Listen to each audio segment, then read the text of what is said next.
A Comissão Externa de Ações contra o Coronavírus e a Presidência da Câmara promoveram nesta quinta-feira seminário para discutir os cenários e estratégias para a economia brasileira no pós-período de isolamento social.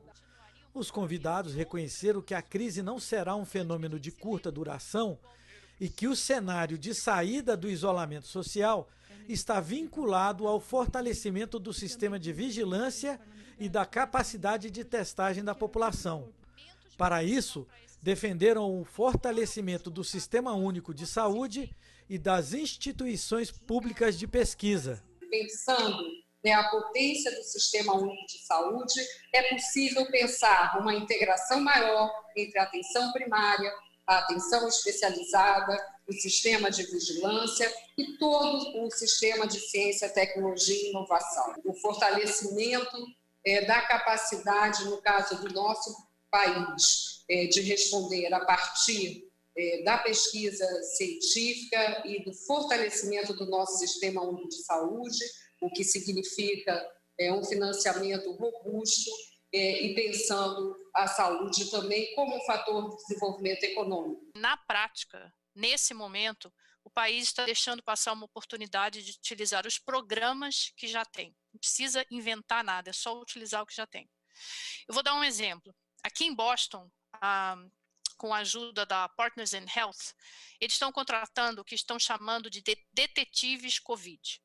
O que são esses detetives? São pessoas, grande parte voluntários, que vão rastrear os contatos dos casos positivos para conter o avanço da transmissão do coronavírus. Pois bem, o Brasil já tem esses detetives. São os agentes comunitários de saúde que fazem parte dos times de estratégia de saúde da família. Os debatedores viram com reserva o relaxamento do isolamento social neste momento de ascensão das curvas de contágio e de mortes e criticaram a falta de uma coordenação nacional no combate à pandemia.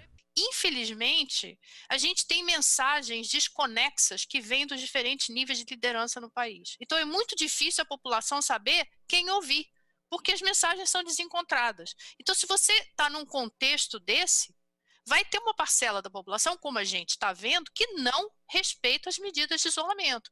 Então, assim, você dizer, a cidade implementou distanciamento, está morrendo muita gente, então você volta e vê como a população está aderindo a essas recomendações. As medidas discutidas e parâmetros tanto para o isolamento social, que não chegou a ser um isolamento rígido, no nosso país, e agora discutimos medidas mais rígidas em alguns estados, é muito importante que haja essa clareza de que são medidas duras, que são medidas difíceis, mas à luz do conhecimento científico existente e dos instrumentos de saúde pública que nós temos, são as únicas eficazes para salvar vidas. Os deputados endossaram as críticas.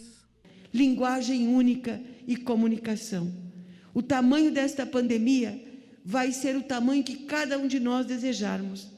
Ela já está absolutamente grave em algumas regiões do país, como no estado do Amazonas, por exemplo, ou no Rio de Janeiro, que os pacientes ficam aguardando uma vaga ou vão a óbito dentro dos seus domicílios pela dificuldade para chegar numa unidade básica de saúde. O SUS precisa ser fortalecido e nós vamos ver os vazios assistenciais mais acentuados do que nunca, porque os índices de mortalidade também vão se dar pelos vazios assistenciais. Então, uma linguagem única, ela se faz necessária e é fundamental. Manter a esperança da população brasileira que vamos sair deste momento difícil também se faz necessário. Agora, mais do que nunca, precisamos reconhecer saúde como investimento. Ou vamos sair homens e mulheres melhores deste momento, ou nós poderemos ter situações muito mais complexas. O Brasil entrou nessa pandemia partindo de premissas que estavam erradas. Premissas que nós teríamos equipamentos, que seriam os respiradores, leitos de UTI, partindo de premissas que nós teríamos recursos humanos, e nós não temos recursos humanos qualificados para atender toda a necessidade de terapia intensiva do nosso país. Partimos de premissas que nós precisávamos de novas instalações físicas e não utilizar as instalações físicas no campo dos hospitais que nós já temos no nosso país, e, principalmente, que nós conseguiríamos testar amplamente a nossa população.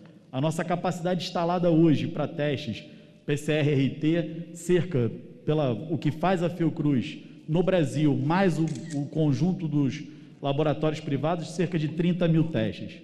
Para os especialistas, a saída do isolamento exigirá mudanças de comportamento. Eles defenderam uma campanha para orientar a população. Quando formos pensar numa retomada, nós temos que pensar, em primeiro lugar, como retomar e retomar de uma forma inteligente. E eu tenho aqui 8 itens que eu acho fundamentais para a gente pensar numa retomada, além daqueles de monitorização do momento dessa retomada. Fornecimento e uso de máscaras nos transportes coletivos e nos ambientes de trabalho. Monitoramento das condições de saúde à entrada do ambiente de trabalho e dos ambientes sociais. Implementação e verificação de medidas de higiene pessoal nos locais de trabalho, nos ambientes sociais. Garantia de distanciamento social nos ambientes de trabalho e nos ambientes sociais. Limpeza e higienização frequente desses ambientes. Testagem molecular dos sintomáticos e garantia de condições de quarentena. A Márcia veio num dos seus itens, garantia de condições de quarentena para pessoas que não podem fazer isso nos seus domicílios. Ex-presidente do Banco Central, o economista Armínio Fraga, que mediou o debate, concordou com a necessidade de medidas de proteção para a população mais vulnerável e para as pequenas empresas, mas lembrou a necessidade de retomada das reformas estruturais. Vai ser preciso, portanto, insistir nas reformas que englobam inúmeras dimensões que, nessa casa, eu não preciso salientar, mas claramente o país precisa e deve isso aos seus cidadãos de uma reforma administrativa muito caprichada. É um tema maduro, a meu ver. Provavelmente vamos ter que revisitar o tema da Previdência, apesar da excelente reforma que foi aprovada nesta casa. E eu vejo também espaço para a eliminação de inúmeros subsídios que não fazem qualquer sentido social ou econômico, mas que são de grande monta. Isso vem hoje num momento em que realmente não dá para ficar, num curto prazo, contando os centavos, mas dá sim para organizar para onde o dinheiro vai e também para definir prioridades. Se essa crise se alongar por mais ano e meio, nós não podemos nos iludir. Vai ser preciso definir prioridades, isso tem que ser feito de maneira transparente para que não haja ilusões. O presidente Rodrigo Maia disse que a Câmara irá se debruçar sobre esses temas. A melhoria da qualidade do gasto público, né? A gente gasta muito, né? Mas a gente vê a vida inteira, ano entra e ano sai, críticas permanentes sobre a qualidade do atendimento na saúde, na educação. Então, acho que esse é um grande debate que o parlamento vai precisar se debruçar, né? O Armínio falou da necessidade, talvez, de revisitar a questão previdenciária. Parece real. A necessidade que a reforma administrativa não trate apenas dos novos funcionários, dos futuros funcionários, com 100% de dívida, né, relação dívida-PIB. É claro que as reformas vão precisar ter outro tamanho, não apenas sobre economia, mas também sobre a qualidade dos gastos públicos.